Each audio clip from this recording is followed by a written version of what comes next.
మున్సిపాలిటీలు మరియు కార్పొరేషన్లలో పట్టణాల్లో జరిగిన ఎన్నికల్లో చాలా వీరోచితంగా చాలా బ్రహ్మాండంగా మరి పోరాటం చేసిన మా బీఆర్ఎస్ పార్టీ నాయకులకు కార్యకర్తలకు పేరు పేరున సోషల్ మీడియాలో కూడా బ్రహ్మాండంగా పార్టీకి మద్దతుగా అండగా నిలబడ్డ మా తమ్ముళ్ళకి మా చెల్లెళ్ళకి అందరికీ పేరు పేరున వారికి హృదయపూర్వకంగా ధన్యవాదాలు తెలియజేస్తూ మరి రాష్ట్ర వ్యాప్తంగా నిజానికి అధికార పార్టీ ఎన్ని రకాలుగా ఈ ఎన్నికల్లో సామధాన భేద దండోపాయాలు ప్రయోగించే ప్రయత్నం చేసినా వారు స్పష్టంగా ప్రజల మనసు గెలుచుకోవడంలో విఫలమైనారు అని చెప్పుకోక తప్పదు. మరి సాధారణంగా ఎన్నికలు మీరు ముఖ్యంగా పంచాయతీ ఎన్నికలు కానీ మున్సిపల్ ఎన్నికలు కానీ చూస్తే అధికారంలో ఉన్న పార్టీకి ముఖ్యంగా ఇంకో 2-3 ఏళ్ళు ఉండే అవకాశం ఉన్నప్పుడు, అధికారంలో కొనసాగే అవకాశం ఉన్నప్పుడు మరి ఇది అధికార మార్పిడి కోసం జరిగేది కాదు కదా అనే ఆలోచన ఈ మధ్యన దేశవ్యాప్తంగా ప్రజల్లో కనబడుతూ ఉన్నది. కానీ దానికి భిన్నంగా తెలంగాణలో మీరు చూసినట్టయితే మొన్న పంచాయతీ ఎన్నికల్లో 2 ఏళ్ళు తిరగకముందే కాంగ్రెస్ పార్టీకి ప్రజలు బుద్ధి చెప్తూ దాదాపు 40% గ్రామ పంచాయతీలు బీఆర్ఎస్ పార్టీ కట్టబెట్టారు. పోనీ ముఖ్యమంత్రి గారి లెక్క ప్రకారం తీసుకున్నా, ఆయన బయటకు వచ్చి కూర్చొని ప్రెస్ల మీద చెప్పిన లెక్క ప్రకారం చూసుకున్నా ఆయన సహజంగానే మా తక్కువ చేసి చెప్తాడు కాబట్టి 32% అక్కడ ముఖ్యమంత్రి గారి లెక్క ప్రకారం కూడా మాకు సర్పంచ్ల్లో ప్రజలు గెలిపించారు. 4000 పైచిలకు గ్రామాల్లో మా సర్పంచులు గెలిచారు. అట్లాగే ఈరోజు మున్సిపల్ ఫలితాలు చూస్తే కూడా డెఫినెట్గా గతంలో ఎవరెవరైతే ఏదేదో మాట్లాడినారో వారందరూ నోళ్ళు మూతలు పడే విధంగా ఇవాళ మరి మెరుగైన ఫలితాలే సాధించాము. ఓవరాల్గా చూసుకున్నట్టయితే నాకున్న ఇన్ఫర్మేషన్ మేరకు 2580 చిల్లర వార్డులలో పోటీ అయింది. మొత్తం 117 మున్సిపాలిటీలు కార్పొరేషన్ కలిపి 2580+ వార్డ్స్లో మరి ఎన్నిక జరిగితే బీఆర్ఎస్ నాకున్న ఈ నిమిషానికి ఉన్న రిపోర్ట్ ప్రకారం దాదాపు 730 దాకా మాకు ఇప్పటికే ఫలితాలు వచ్చినాయి. ఇంకొక 10-15 పెరిగితే పెరగవచ్చు. ఓవరాల్గా 740-750 దాకా వస్తాయి వార్డులు అనేది మా అంచనా.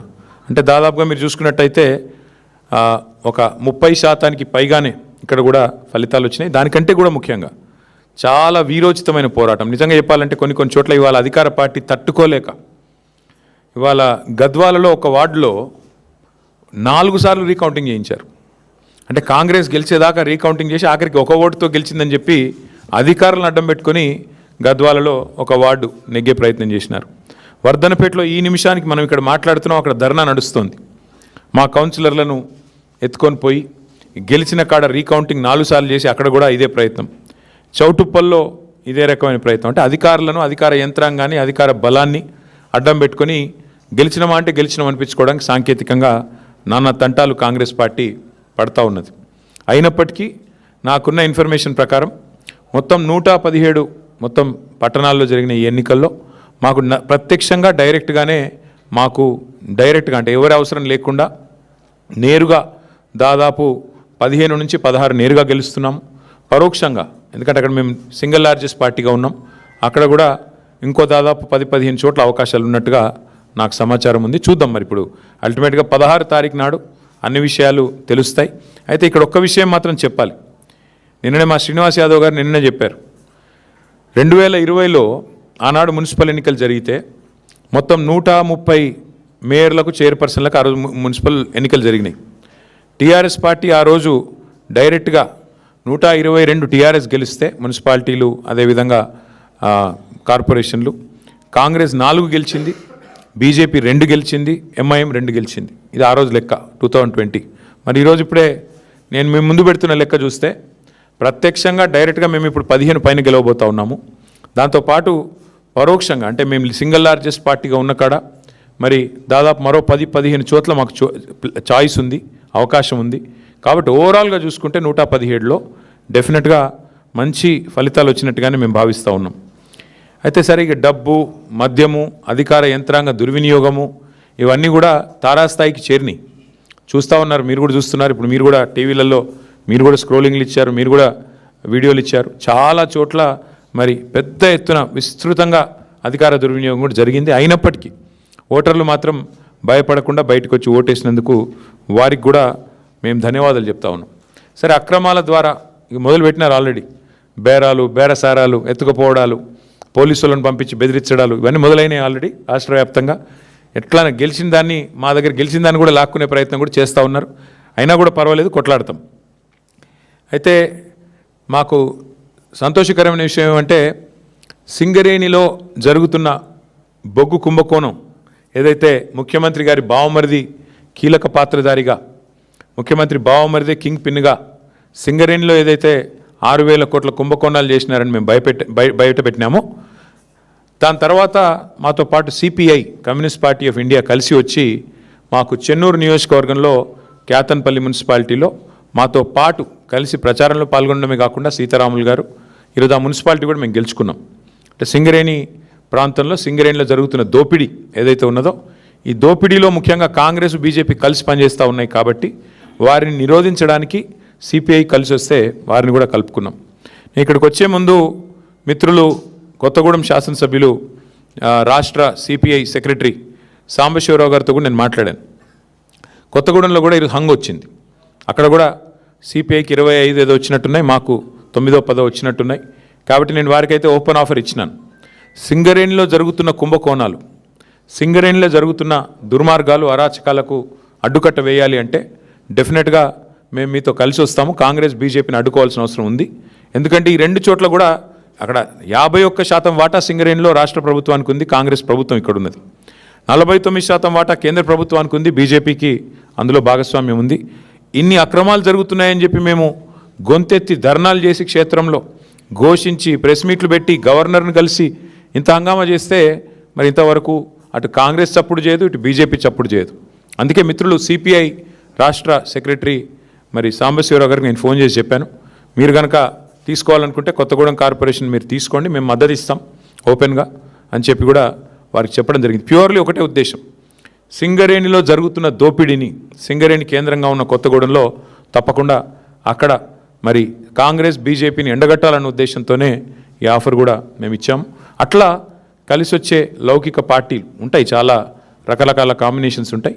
ఇవన్నీ కూడా చూసిన తర్వాత మేమైతే డెఫినెట్గా గట్టిగా పోరాడినాము. గట్టిగా క్షేత్రస్థాయిలో మా నాయకులు, మా కార్యకర్తలు కూడా బలంగా కొట్లాడారు.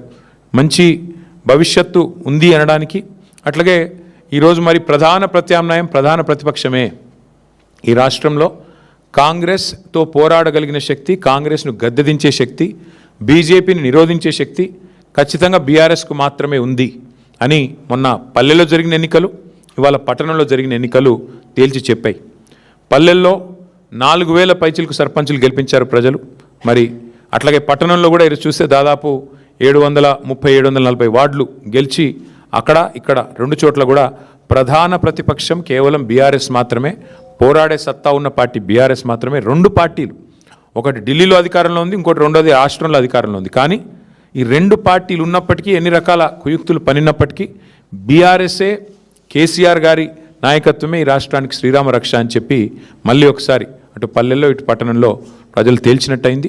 మరి ఇదే ఉత్సాహంతో రేపు హైదరాబాద్ కార్పొరేషన్ కానీ, మిగతా కార్పొరేషన్ వరంగల్, ఖమ్మం కానీ, అట్లాగే జిల్లా పరిషత్ ఎన్నికలు పెడితే వాటిలో కానీ ఇదే ఉత్సాహంతో ముందుకు పోతాం. డెఫినెట్గా ఎక్కడెక్కడైతే ఈ దుర్మార్గాలు, అరాచకాలు జరిగినాయో వీటిని వదిలిపెట్టం. అవసరమైతే వాటి మీద న్యాయ పోరాటం చేయడం, వాటి మీద ఇంకా ఎట్లాంటి వ్యూహాలు అవలంబించాలో అవన్నీ కూడా పార్టీలో చర్చించి నిర్ణయం తీసుకుంటాం. కానీ మళ్ళొకసారి మా కార్యకర్తలకి, నాయకులకి, మాకు సపోర్ట్ చేసిన ప్రజలకి, మాకు ఓటేసిన ప్రజలకి చాలా స్వల్పమైన తేడాతో ఓడిపోయాం. కొన్ని చోట్ల 1 ఓటుతో, అర ఓటుతో ఇట్లా రకరకాలుగా జరిగినాయి. అక్కడ కూడా ఓడిపోయిన వాళ్ళు కూడా ఎవరు నిరాశ పడవద్దని, బేజారు కావద్దని చెప్పి కూడా వారికి కూడా విజ్ఞప్తి చేస్తూ మీకు కూడా మళ్ళొకసారి ధన్యవాదాలు.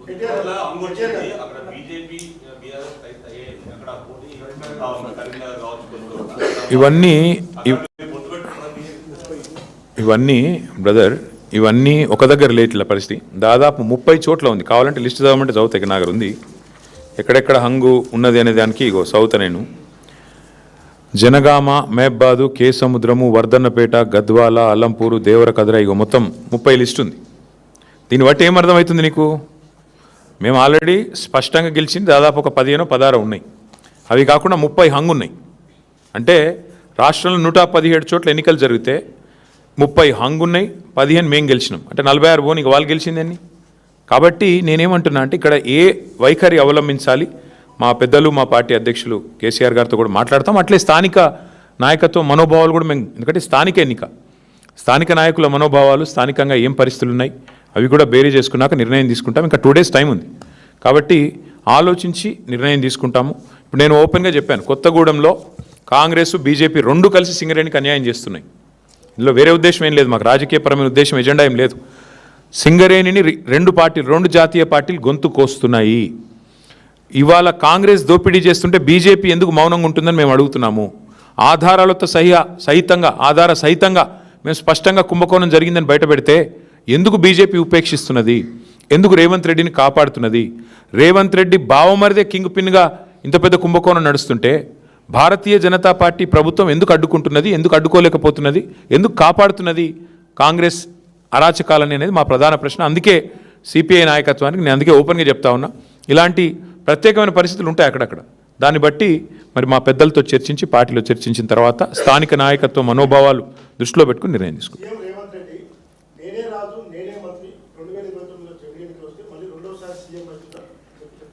సరే అనేది ఇక చాలామంది అట్లా అనుకున్న వాళ్ళు ఇదివరకు చూడలేదా?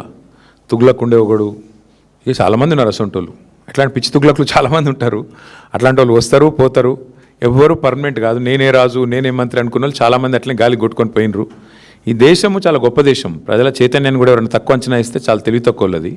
ఈ దేశంలో ఇందిరాగాంధీ గారు ఓడిపోయినారు, ఎన్టీ రామారావు గారు ఓడిపోయారు, కేసీఆర్ లాంటి తెలంగాణ తెచ్చిన నాయకుడు కూడా మన కామారెడ్డిలో దురదృష్టవశాత్తు ఓటమి పాలయ్యారు. సరే రేవంత్ రెడ్డి గారు అక్కడ 3rd వచ్చారు, అది వేరే విషయం అనుకో. కానీ పాయింట్ ఏంటంటే ఈ దేశంలో అట్లా రేవంత్ రెడ్డి లాగా విర్రవీగిన వాళ్ళు, నేనే రాజు నేనే మంత్రి అన్న వాళ్ళు చాలామంది వచ్చారు, చాలామంది పోయారు. కానీ దేశం అట్లే ఉంది, ప్రజల చైతన్యం అట్లే ఉంది. చైతన్యాన్ని తక్కువ అంచనా వేసిన వాళ్ళు ఎవరైనా కూడా గాలికి పోతారు భవిష్యత్తులో. పార్టీ మారిన ఎమ్మెల్యేల విషయంలో మేము మొదటి నుంచి ఒకటే చెప్తున్నాం. రేవంత్ రెడ్డి గారు మళ్ళీ నాకు తెలిసి ఇవాళ వచ్చి మేము గెలిచినాము, మాకు తిరుగులేదు వెరుగులేదు, నేనే రాజు నేనే మంత్రి అని మళ్ళీ పోజులు కొడతాడు. నేను రేవంత్ రెడ్డిని ఒకటే అడుగుతున్నా, మీరు కూడా అడగండి. ఇలా ప్రెస్ మీట్ పెడతారు కదా, అడగండి. నిజంగా నీ గవర్నమెంట్ మీద నీకు అంత నమ్మకం ఉంటే ఆ 10 మందితో రాజీనామా చెప్పించి ఎలక్షన్కి చూద్దాంపా.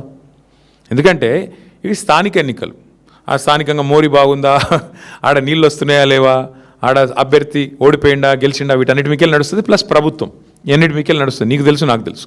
ఇప్పుడు బాన్స్వాడ్ ఉంది ఫర్ ఎగ్జాంపుల్ చెప్తున్నాను. నేను పోయి మొన్న ఆడ సవాల్ చేసిన పోచారం గారిని, రండి రాజీనామా చేసి రండి, భయం ఎందుకు? నిజంగానే ఇప్పుడు బాన్స్వాడ మున్సిపాలిటీ గెలిచినా అంటది కదా కాంగ్రెస్, రా మరి గోదాలోకి రా, బాన్స్వాడలో రాజీనామా చేయి. ఒక పోచారం గారే కాదు, 10 మంది ఎమ్మెల్యేలు ఎవరైతే ఇవాళ కాంగ్రెస్ వాళ్ళు వాళ్ళ పార్టీలో చేర్చుకున్నారో, సరే స్పీకర్ గారు చేర్చుకోలేదని చెప్పి ఏదో సాంకేతికంగా చెప్తుండు. కానీ మీకు తెలుసు మాకు తెలుసు ప్రజలకు తెలుసు. అక్కడ ఎన్నికలకు రండి, రాజీనామా చేయండి, ఎన్నికలకు రండి, ప్రజలు చెప్తారు. 10 చోట్ల ఉప ఎన్నికలు వస్తే డెఫినెట్గా అదొక ఇండికేటర్ అవుతుంది. ఇక అక్కడక్కడ జరిగిండొచ్చు, అక్కడ లోకల్ కండిషన్స్ ఏందో నాకు తెలియదు, బట్ అక్కడక్కడ జరిగిండొచ్చు. చేసి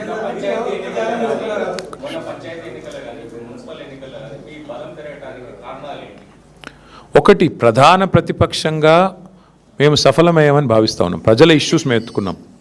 6 గ్యారంటీల అమలు వైఫల్యం, 420 హామీల అమలు వైఫల్యం, బలహీన వర్గాలకు ఈ ప్రభుత్వం చేసిన మోసాన్ని ఎండగట్టడంలో, మైనారిటీలకు ఈ ప్రభుత్వం చేస్తున్న అన్యాయాన్ని ఎండగట్టడంలో, దళిత గిరిజనులకు ఈ ప్రభుత్వం ఇచ్చిన హామీలు ఎగ్గొట్టిన విషయంలో కానీ, మహిళల విషయంలో కానీ, యువకుల విషయంలో కానీ, ప్రతి విషయంలో అందరికంటే యాక్టివ్గా అగ్రెసివ్గా ముంగటున్నది బీఆర్ఎస్ పార్టీ, కేసీఆర్ గారి నాయకత్వం.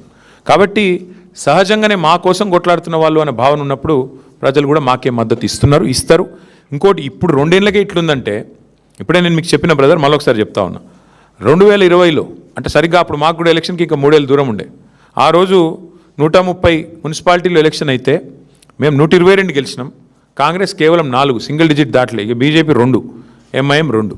ఈరోజు మేము యాజ్ ఇట్ ఈజ్ 117లో ఎన్నిక జరిగితే మేము 116లో ఎన్నిక జరిగితే మేము డైరెక్ట్గా గెలిచింది 15, 30 హంగు ఉన్నాయి.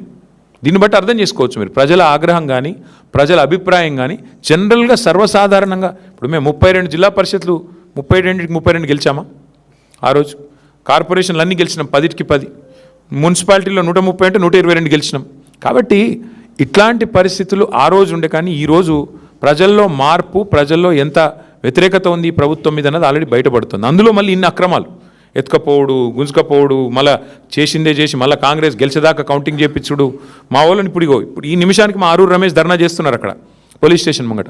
ఎన్నో జరుగుతూ ఉన్నాయి. గద్వాల్లో మా వాళ్ళు ధర్నా చేస్తూ ఉన్నారు. కాబట్టి ఇన్ని జరిగినా కూడా ఇట్లా ఉంది పర్ఫార్మెన్స్ అంటే దీన్ని బట్టి మనం మా శ్రీనివాస్ యాదవ్ గారు నిర్ణయం చెప్పిండు. అందుకే అధికార పార్టీ 80-90% గెలిస్తేనే గెలిచినట్టు, లేకపోతే అదేం గెలిపాయని నిర్ణయం చెప్పిండు. నేను కూడా మళ్ళీ అదే ఉటంకిస్తున్నా.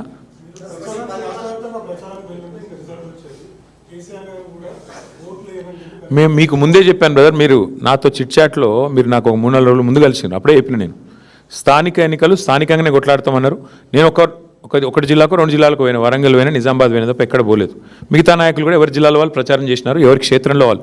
స్థానిక నాయకులు స్థానికంగా స్థానిక సంస్థల ఎన్నికల్లో కొట్లాడతారు, అట్లే ఉంటాయి. కాబట్టి ఇందులో రాష్ట్ర వ్యాప్త ప్రచారాలు, విశ్వవ్యాప్త ప్రచారాలు ఏమి ఉండవు బ్రదర్, దాంతో నేను ఫరక్ పడదు. ఆ రోజు మరి అట్లంటే కేసీఆర్ గారు కానీ పార్టీల నాయకత్వం కానీ 140 చోట్ల జరుగుతాయి ఎన్నిక, ఒక్క నియోజకవర్గానికి కూడా పోలేదు, ఒక జిల్లా కూడా పోలేదు మేము. కానీ గెలిచినాం కదా. పర్ఫార్మెన్స్ బాగుంటే గవర్నమెంట్ ప్రజలు ఆశీర్వదిస్తారు. వీళ్ళ పర్ఫార్మెన్స్ బాగలేదు కాబట్టి 116లో ఎన్నికలు అయితే మాకు 15-16 వచ్చినాయి, 30 చోట్ల హంగ్ వచ్చింది. ఇక దాన్ని బట్టి ఏం అర్థం చేసుకోవాలి నువ్వు?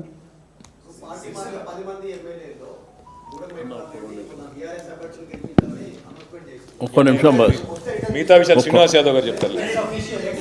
ఒక్క నిమిషం. ఎల్లుండి అవతల ఎల్లుండి ఉంది కదా. ఇప్పుడు ఒక 35 సంవత్సరాలు అవుతుంది నేను రాజకీయాల్లోకి వచ్చి. మీకు ఎప్పుడైనా కానీ రాజకీయాల్లో లోకల్ బాడీస్ అనేది ప్రభుత్వానికి వన్ సైడ్గా, అంటే అద్భుతమైనటువంటి పరిపాలన ఉన్నప్పుడు వన్ సైడ్ ఎలక్షన్ జరుగుతాయి. అయితే కొన్ని టీవీ ఛానల్లో, పేపర్లో కూడా నేను ఈ సందర్భంగా రిక్వెస్ట్ చేస్తున్నా, పొద్దుటి నుంచి చూస్తున్నా, war one side, war one side, war one side అని. మరి గతంలో బీఆర్ఎస్ ప్రభుత్వం 2 సార్లు లోకల్ బాడీస్ ఎలక్షన్ జరిగినప్పుడు రేపు ప్రెస్లో మీరు ఏదైతే ప్రింట్ చేయబోతారో అది కూడా చేయండి. వారు వన్ సైడ్ అంటే ఎట్లుంటుందో దాన్ని బట్టి తెలుస్తుంది. రెండోది, ఎప్పుడు కూడా కేసీఆర్ గారు ముఖ్యమంత్రి ఉన్నప్పుడు వారు కానివ్వండి, లేకపోతే కేటీఆర్ గారు, హరీష్ రావు గారు, జిల్లా మంత్రులు కావచ్చు, ఎవరు లోకల్ బాడీ ఎన్నికలలో పార్టిసిపేట్ చేయలే. ఇప్పుడు జరిగినటువంటి జిల్లా పరిషత్తు మున్సిపాలిటీ ఎలక్షన్లో కేటీఆర్ గారితో మేము పార్టీగా మాట్లాడినప్పుడు, అన్న ఎవరంతలో వాళ్ళు చేసుకుంటారు అన్న, నేను కూడా మా కాన్స్టిట్యున్సీనే పోతున్నా అని మీకు చూసారు. మీరు కూడా హరీష్ రావు గారు ఎక్కడ తిరిగారు, కేటీఆర్ గారు ఎక్కడ తిరిగారు. ఏదన్నా అత్యంత అవసరం ఉంటే సైడ్ బై సైడ్ ఎవరన్నా రమ్మంటే పోయిరే తప్ప ముఖ్యమంత్రిలాగా గిరిగూసుకొని రాష్ట్రం అంతా అన్ని జిల్లాలు తిరిగే, ఒకవైపున మున్సిపాలిటీల ఎలక్షన్ ఉంది, ఆ పక్కనే గవర్నమెంట్ మీటింగులు పెట్టి ఫౌండేషన్లు, సంక్షేమ కార్యక్రమాలు, మహిళలకు అది ఇస్తాం ఇది ఇస్తామని. రెండోది, ప్రభుత్వ అఫీషియల్ ప్రోగ్రాంలా ముఖ్యమంత్రి గారు, కలెక్టరు, అధికారులందరూ ఉంటారు. అందులో బూతు మాటలు మాట్లాడు, అధికార కార్యక్రమాలలో బూతు మాటలు మాట్లాడడమే అత్యంత తప్పు. ఆ విషయాన్ని పక్కన పెట్టి ఇప్పుడు ఈ ఎలక్షన్ల మా పార్టీ పరంగా మా కార్యకర్తలు, నాయకులు, అక్కడ గతంలో ఉన్నటువంటి శాసనసభ్యులు, శాసన మండలి సభ్యులు, మాజీలు, వాళ్ళు వీరోచితంగా పోరాటం చేసిరు తప్ప మా నాయకత్వం ఎక్కడ తిరిగింది మీరు టీవీలో, పేపర్లో చూసిరు. ఇట్లా ముఖ్యమంత్రిలాగా రాష్ట్రం అంతా గిరిగీసుకొని తిరిగి కరెక్ట్ 3 రోజుల ముందు ఇష్టం ఉన్నట్టు డబ్బు మద్యం పంపించి ఎలక్షన్ చేయలే. రెండోది, గీటున ఏంది, అద్భుతమైనటువంటి పరిపాలన ఉంటే ఎవరు పోకున్నా కానీ ఆ పార్టీని, ఆ ప్రభుత్వాన్ని ఆదరిస్తారు. గతంలో మేము అది చేసినాం. మీరు ఎవరైతే డబ్బా కొడుతున్నారో వారు వన్ సైడ్ అని అది కూడా ప్లే చేయండి. 2 సార్లు కేసీఆర్ గారి నాయకత్వంలో జరిగినటువంటి ప్రభుత్వంలో మేము మున్సిపాలిటీలు ఎన్ని గెలిచినాం, కార్పొరేషన్లు ఎన్ని గెలిచినాం, జిల్లా పరిషత్ ఎన్ని గెలిచినాం, అవి కూడా మీరు చూపండి. అది కాకుండా దీన్ని వార్ వన్ సైడ్ ఎట్లా అంటారండి? 85 నుంచి 90% గెలిస్తే వార్ వన్ సైడ్. కార్పొరేషన్లు ఎన్ని ఉన్నాయి? మేజర్ కార్పొరేషన్లు నిజామాబాద్లో గెలిచిర్రా, కరీంనగర్లో గెలిచిర్రా, మహబూబ్ నగర్లో గెలిచిర్రా, కొత్తగూడెంలో గెలిచిర్రా. ఒకటి నల్గొండది గెలిచారు, రెండోది రామగుండం గెలిచారు, మూడోది మంచిర్యాల కూడా గుడ్డిలో మెల్ల. ఏ కార్పొరేషన్ మీరు గెలిచారు? ప్రజాపాలన, అద్భుతమైనటువంటి పాలన, అందరినీ మా క్యాండిడేట్లను దొంగతనంగా ఎత్తుకపోయి విచ్చలవిడిగా డబ్బులు ఇచ్చి పోలీసులు అడ్డు పెట్టుకొని రాజ్యం చేసేటువంటి మీరు దీన్ని వారు వన్ సైడ్ ఎట్లేస్తుందో చూపించే టీవీలు కానీ రాసే పేపర్లు కూడా మీరు ఆలోచన చేయవలసినటువంటి అవసరం ఉంది. వారు వన్ సైడ్కు డెఫినేషన్ చెప్పవలసినటువంటి అవసరం ఉంది. నేను నిన్ననే చెప్పిన, ఇది గెలుపు కానే కాదు. ఇప్పుడు కేటీఆర్ గారు చెప్పినట్టు ఎన్ని దగ్గర అంగుంది ఈ దొంగరాత్రి. ఇప్పుడే మేము ఆడ కూర్చున్నప్పుడు పోలీసు వాళ్ళు గెలిచిన వాళ్ళు ఎత్తుకపోతున్నారు. ఇక్కడ నన్ను జరుగుతుందా? కాబట్టి ఇవన్నీ శాశ్వతంగా నిల్వవు. నేను రాజు, నేను మంత్రి, ఇవన్నీ చూసినాం సార్. మేము ఈ మన భారతదేశంలో మహాభారతం చూసినాం, రామాయణం చూసినాం, ఎన్నో చూసినాం.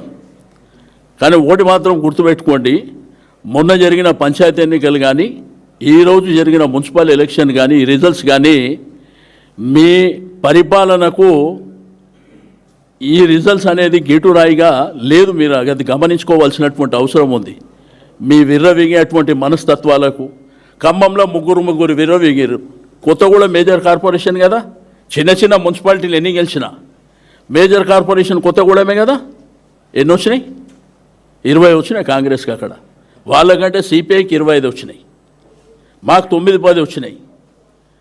కాబట్టి ఒళ్ళు దగ్గర పెట్టుకొని మీ ప్రభుత్వం పరిపాలన చేసి ప్రజల మన్ననాలు పొందాలి. అంతేగాని ఎలక్షన్లు రాగానే దౌర్జన్యపూరితంగా డబ్బులు ఇచ్చేసి పోలీసులను అడ్డం పెట్టుకొని మా ఇష్టానుసారం చేసుకొని పోతామంటే అసలు ఎక్కడైనా కానీ పక్క తెలుగు రాష్ట్రాలు తీసుకోండి, ఒక ముఖ్యమంత్రి ఎప్పుడన్నా లోకల్ బాడీ ఎలక్షన్లో తిరిగింది చూసిరా? పంచాయతీ ఎలక్షన్లో కూడా తిరిగిండు కదా. మళ్ళీ ఆ రోజు 35-40% మాకే ఓటు బ్యాంక్ వచ్చింది కదా. కాబట్టి ప్రజాస్వామ్యంలో ప్రభుత్వాలకు అవకాశాలు ఇస్తారు. మీ అబద్ధాల మాటలు, దొంగ మాటలు చెప్పి ఆ రోజు మా ప్రభుత్వం మీద మేము రూపాయి ఇస్తున్నామంటే మేము 10 రూపాయలు ఇస్తామని, మేము ₹1,00,000 కళ్యాణ లక్ష్మి అంటే మీరు బంగారం ఇస్తామని ఇట్లా మోసాలు చేసి రైతాంగాన్ని, ప్రజల్ని మోసం చేసి అధికారంలోకి వచ్చినటువంటి మీరు, ప్రజలు కూడా ఆలోచించారు. 10 సార్లు కేసీఆర్ గారికి అవకాశం ఇచ్చారు, ఒకసారి చూద్దామని. బట్ మీ నిజస్వరూపం మీరేమనుకుంటారు? ఈ కొద్ది గెలుపుతోనే గెలుపు అనుకుంటారు. బట్ ప్రజల అకౌంట్ ఎట్లుంటుందంటే అసెంబ్లీ ఎలక్షన్స్ వరకు మీ పాపాలనన్నీ వాళ్ళ కడుపులో దాచుకుంటారు. అసెంబ్లీ ఎలక్షన్ వచ్చినప్పుడు మాత్రం మీ పాపాలనన్నీ కడిగేటువంటి పరిస్థితి వస్తుందని చెప్పి నేను ఈ సందర్భంగా మాట్లాడితే, ప్రజాపాలన ప్రతి ఒక్కడు మాట్లాడతాడు. ప్రజాపాలన అద్భుతమైన పాలన. ఏ ఒక్క ప్రాజెక్టు కేసీఆర్ గారు లేదంటే మున్సిపల్ మినిస్టర్గా కేటీఆర్ గారు, ఇండస్ట్రీసు అవన్నీ ఆన్గోయింగ్ ప్రాజెక్టులు శంకుస్థాపన చేసిరే తప్ప ఏదో ఒక్క ప్రాజెక్టు కట్టిరా? ఒక్క ప్రాజెక్ట్ ఎక్కడన్నా మాట్లాడితే అన్ని దొంగ మాటలు మాట్లాడాలి, అబద్ధాలు మాట్లాడి ఇక దానికి కొంతమంది వత్తాసు బల్కనీకి పొద్దున్న చూస్తున్నా వార్ వన్ సైడ్. అరే నీ అమ్మ, వార్ వన్ సైడ్ అంటే దేన్ని అంటారు? వార్ వన్ సైడు దేన్ని అంటారు? వార్ వన్ సైడ్ 100కి 95% వస్తే వార్ వన్ సైడ్. రెండోది, ప్రభుత్వంలో ఉన్నటువంటి ఎవ్వరు కూడా ప్రచారానికి వెళ్ళకుండా మా పరిపాలన మీద ఓటేయమంటే అది వారు వన్ సైడ్ అవుతుంది. మీకు ఇంత క్లియర్గా మీకు అధికారం అన్ని విధాలుగా దుర్వినియోగం చేస్తే మీకు 1000 వస్తే మాకు 500 చిల్లర వస్తున్నాయి. ఇది క్లియర్ కట్ కదా. ఒక్క కార్పొరేషన్ ఎక్సెప్ట్ ఒక నల్గొండ, రామగుండం, ఆ మంచిర్యాల కూడా 60లో 30 వచ్చింది, గుడిలో మెల్ల. మేజర్ కార్పొరేషన్లు ఏమొచ్చింది చెప్పండి. పోయి రిజల్ట్స్ రాకముందే ఢిల్లీలో పోయి డబ్బా కొట్టుకొని ఆ రాహుల్ గాంధీని పొద్దున్నే ఆ నైట్ డ్రెస్ మీద పట్టుకొని ఫోటోలు దిగి ఏం డబ్బా కొడుతురు? మల్లికార్జున ఖర్గే గారు చెప్పినట్ట వార్ వన్ సైడ్ అయిపోతుందని. సో ఇదేనా వన్ సైడ్? మాట్లాడితే అడ్డగోలు మాటలు మాట్లాడి 3 కార్పొరేషన్లు అంట. 3 కార్పొరేషన్లకు తలాతోక ఏమన్నా ఉందా? ఇన్ఫ్రాస్ట్రక్చర్ ఉందా? ఫెసిలిటీస్ ఉన్నాయా? ఏమీ లేదు. తల లేదు, తోక లేదు, మా ఇష్టం ఉన్నట్టు. ఇక తుగులకలకు రాజ్యం ఇస్తాం, మేమేం చేస్తాం, ఇట్లా టైప్లో ఉంటుంది.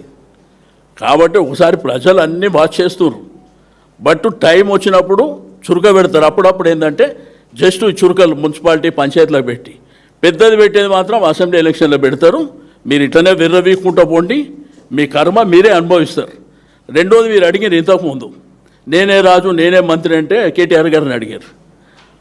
ఆ కాంగ్రెస్ పార్టీలో పుట్టి పెరిగిన అలా దరిద్రం అది. వాళ్ళు ఆలోచించుకోవాలి, మేమేంది ఆలోచించేది, మాకేం అవసరం. ఎవరైతే నేనే పార్టీలో పుట్టి నేనే పార్టీలో పెరిగి కాంగ్రెస్ రక్తం నా గుండెల్లో ఉన్నదనేటువంటి ఆ సిగ్గులేని నాయకులు వాళ్ళు ఆలోచించుకోవాలి. మాకేం అవసరం ఉంది, ఎవడు రాజు అయితే మంత్రి అయితే మాకేం చేసేది ఉంది, ప్రజలు గమనిస్తున్నారు కదా. కాబట్టి ఇవన్నీ పరిగణనలోకి తీసుకోండి. కానీ నేను ఇప్పటికీ కూడా టీవీ ఛానల్స్ కానీ మీడియా ప్రతినిధులు రిక్వెస్ట్ చేసి చెప్తున్నా, మీరు రాసేటప్పుడు మీరు చూపించేటప్పుడు వారు వన్ సైడ్ అయితే దాని డెఫినేషన్ కూడా మాకు చెప్పండి, మాకు కూడా అర్థమవుతుంది. మేము కూడా ఎంత అనుభవంతో 30 ఏళ్ళ నుంచి నేను 6 సార్లు ఎమ్మెల్యే అయినా ఎన్ని చూసిండొచ్చు నేను. వారు వన్ సైడ్ అంటే ఏంది, లేకపోతే కొద్దిగా అటు ఇటు అంటే ఏంది, ఎన్ని చూసినాం నేను. అరే ఒకటే డబ్బా నా కొట్టుర్రి, మాకేం అభ్యంతరం లేదు కొట్టుకుంటే. ప్రజలు చీదరించుకునే పరిస్థితికి మీరు కూడా రాకండి అని చెప్పి రిక్వెస్ట్ చేస్తాం. అట్లాంటివి ఏమి ఉండవు బ్రదర్. అయ్యో సోషల్ మీడియాలో ఏవో టైంపాస్ కార్యక్రమాలు చేస్తుంటారు. సిరిసిల్ల ప్రజలకు కానీ తెలంగాణ ప్రజలకు కానీ కేసీఆర్ ఏందో తెలుసు, బీఆర్ఎస్ ఏందో తెలుసు. కాబట్టి తాత్కాలికంగా అప్పుడప్పుడు చంద్రుడు కూడా మబ్బులు వెనుక పోతాడు కదా, ఇది అంతే ఈ 5 ఏళ్ళు తర్వాత మళ్ళీ సార్ కేసీఆర్ గారు మళ్ళీ 2028లో